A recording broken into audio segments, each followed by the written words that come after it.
Hello दोस्तों, आप सभी को नवरात्रि की हार्दिक शुभकामनाएं। और नवरात्रि की हमें पूरा साल भर इंतज़ार रहता है। वैसे तो एक साल में 4 नवरात्रि आते हैं, लेकिन शारदीय नवरात्रि जो होते हैं उसका हमें विशेष रूप से ही बहुत बेसब्री से इंतज़ार होता है।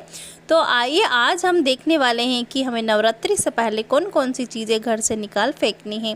तो आइए वीडियो की शुरुआत करते हैं और वीडियो को पूरा देखना, तभी आपको समझ में आएगा।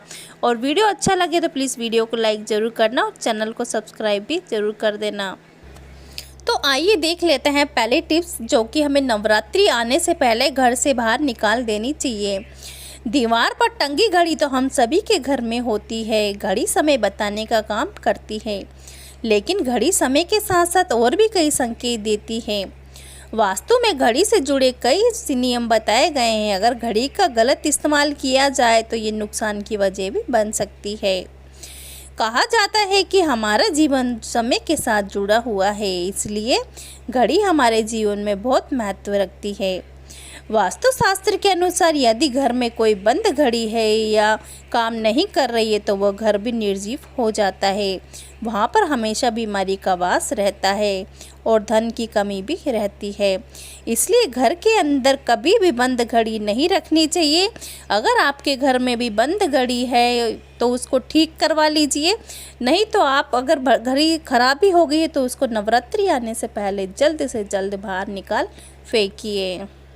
अगर आपके घर में मकड़ी के जाले हैं तो नवरात्रि आने से पहले उन्हें घर से तुरंत हटा दीजिए, क्योंकि मकड़ी के जालों को घर में होना बहुत ही अशुभ माना जाता है।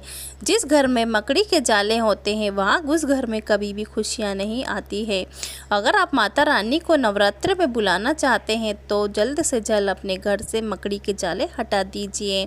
मकड़ी के जाले अगर घर में होते हैं तो उस घर में दरिद्रता भी बहुत जल्दी आती है। तो जल्दी से आप मकड़ी के जाले अगर घर में हैं तो उन्हें नवरात्रि से पहले तुरंत घर से बाहर हटा दीजिए।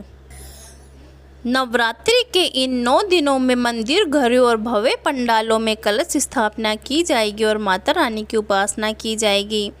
नवरात्रि में लोग माँ दुर्गा की पूजा अर्चना करेंगे और व्रत भी रखेंगे। व्रत के दौरान सात्विक भोजन ग्रहण किया जाता है, जिसमें अनाज, फलाहार शामिल होते हैं। जो लोग व्रत नहीं रखते हैं वे लोग भी सात्विक भोजन ही ग्रहण करते हैं। भोजन में 9 दिनों तक लहसुन प्याज का सेवन करना भी वर्जित माना जाता है।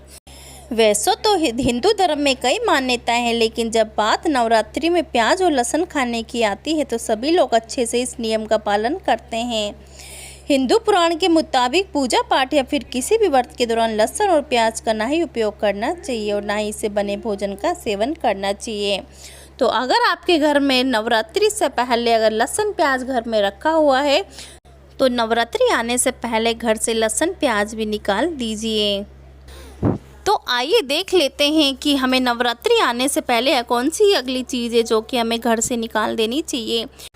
नवरात्रि आने से पहले अगर आपके घर में अलमारियों में कपड़े, अनावश्यक कपड़े भरे हुए हैं तो उन कपड़ों को घर से निकाल दीजिए या किसी ज़रूरतमंद को दान दे दीजिए। अगर हो सके तो, नहीं तो उन कपड़ों को कुछ यूज कर लीजिए। लेकिन नवरात्रि आने से पहले अगर घर में फटे पुराने कपड़े हैं तो उन्हें बिल्कुल भी घर में नहीं रखना चाहिए, क्योंकि फटे पुराने कपड़े अगर घर में होते हैं तो घर में नकारात्मक ऊर्जा का संचार होता है। तो अगर आपके घर में फालतू कपड़े रखे हुए हैं या जिनका आप यूज़ नहीं करते हैं या अनावश्यक कपड़े हैं तो उन्हें किसी को आप दान में दे दीजिए या उन कपड़ों को तुरंत घर से बाहर निकाल दीजिए।